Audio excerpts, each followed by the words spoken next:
ఒక ప్రశాంతమైన హవాయి దీవిలో ప్రపంచం చూసిన అత్యంత తెలివైన చింపాంజీ అది మాటలను అర్థం చేసుకుంటుంది, భావోద్వేగాలను కలిగి ఉంటుంది. కానీ ఒక చిన్న తప్పు, ఒకే ఒక్క వైరస్ మొత్తం కుటుంబాన్ని, స్నేహితులను రక్తపాతంలో ముంచేస్తుంది. ఇది జంతువు చేసిన హత్య కాదు, మానవ తప్పిదాల వల్ల పుట్టిన భయంకరమైన కథ.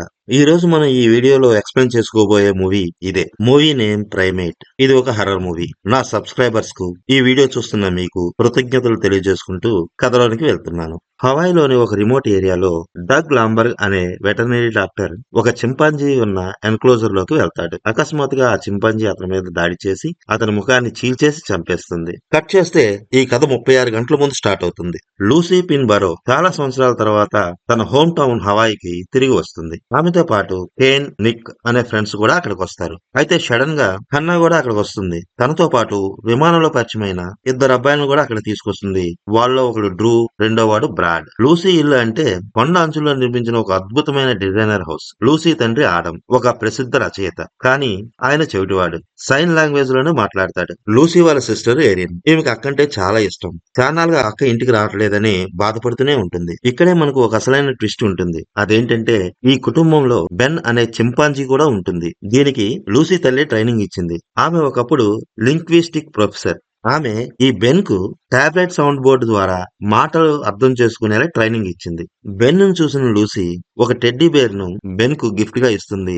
బెన్ ఆ గిఫ్ట్ ను చూసి చాలా ఆనందపడుతుంది. ఒక రోజు రాత్రి బెన్ వింతగా ప్రవర్తించడం మొదలు పెడుతుంది. ఈ విషయాన్ని లూసీ వాళ్ళ తండ్రి గమనిస్తాడు. వెంటనే అతను బెన్ ఉన్న ఎన్క్లోజర్ లో చూస్తాడు. అక్కడ ఓ మంగూస్ చనిపోయి పడి ఉంటుంది. అప్పుడు అతనికి అర్థమవుతుంది ఈ మంగూస్ అనేది బెన్ ను కరిచిందని. తర్వాత రోజే బెన్ కు పరీక్షలు చేయిస్తారు. ఆ మంగూస్ కి రేబిస్ వ్యాధి ఉందని తెలుస్తుంది. కానీ బ్యాడ్ లక్ ఏంటంటే అప్పటికే చాలా ఆలస్యం అయిపోయింది. స్కూల్ దగ్గర పార్టీ జరుగుతున్న సమయంలో రేబీస్ సోకిన బెన్ వెటర్నరీ డాక్టర్ లాంబర్స్ ను అత్యంత భయంకరంగా చంపేస్తుంది. ఆ తర్వాత ఆ ఎన్క్లోజర్ నుండి పారిపోతుంది. ఆ రోజు రాత్రి కేట్ లేచి చూసేసరికి బెన్ అర్థం పర్థం లేకుండా అటు ఇటు తిరుగుతూ ఉంటుంది. తర్వాత సడన్ గా మాయమైపోతుంది. ఆ తర్వాత లూసీ అక్కడికి వచ్చి చూసేసరికి ఆమె బెన్ కి ఏ టెడ్డీ బేర్ అయితే గిఫ్ట్ గా ఇచ్చిందో ఆ టెడ్డీ బేర్ పూర్తిగా రక్తంతో తడిసిపోయి ఉంటుంది. అందరూ కంగారు పడుతూ ఫూల్ దగ్గరికి వెళ్తారు. అప్పటికే బెన్ నిక్కీ, హన్నాలపైన కూడా దాడి చేస్తుంది. బెన్ ని కట్టేయాలని ఎరిన్ చాలా కష్టపడుతుంది. కానీ బెన్ ఎరిన్ ను కూడా కరిచేస్తుంది. అక్కడ ఉన్న వాళ్ళందరూ పూల్ లోకి దూకేస్తారు. బెన్ కి నీళ్ళంటే భయం. అది ఈదలేదు. అందుకే ఆ పూల్ చుట్టూ తిరుగుతూ వాళ్ళని వెంటాడుతుంటుంది. నిక్ వెనక నుంచి వచ్చి బెన్ ని తోసేయాలని ట్రై చేస్తాడు. కానీ బెన్ అతని కొండ అంచు నుండి కిందకు తోసేస్తుంది. పాపం నిక్ అక్కడికక్కడే చనిపోతాడు. అప్పటి నుండి ఒకరి తర్వాత ఒకరు చనిపోతూ ఉంటారు. ఈ బెన్ కేట్ ని రాయితో తల పగలగొట్టి చంపేస్తుంది. డ్రూ ధవన్ అయితే పూర్తిగా చీల్చి చంపేస్తుంది. బ్రాడ్ ని గడ్డపారతో కొట్టి చంపేస్తుంది. ఆ టైంలో హన్నా పోలీసులకు కాల్ చేస్తుంది. కానీ ఆమెను కూడా బెన్ కారులోనే చంపేస్తుంది. ఇలా ఆ ఇల్లు మొత్తం రక్తంతో నిండిపోతుంది. లూసీ వాళ్ళ ఫాదర్ ఆడమ్ ఇంటికి చేరుకునేసరికల్లా లూసీ, ఎరిన్లు బెన్ తో ఫైట్ చేస్తూ ఉంటారు. పగిలిపోయిన ఒక వైన్ బాటిల్ తో బెన్ ని గాయపరుస్తారు. బెన్ చనిపోయిందనుకుంటున్న సమయంలో లూసీపై మళ్ళీ అది దాడి చేస్తుంది.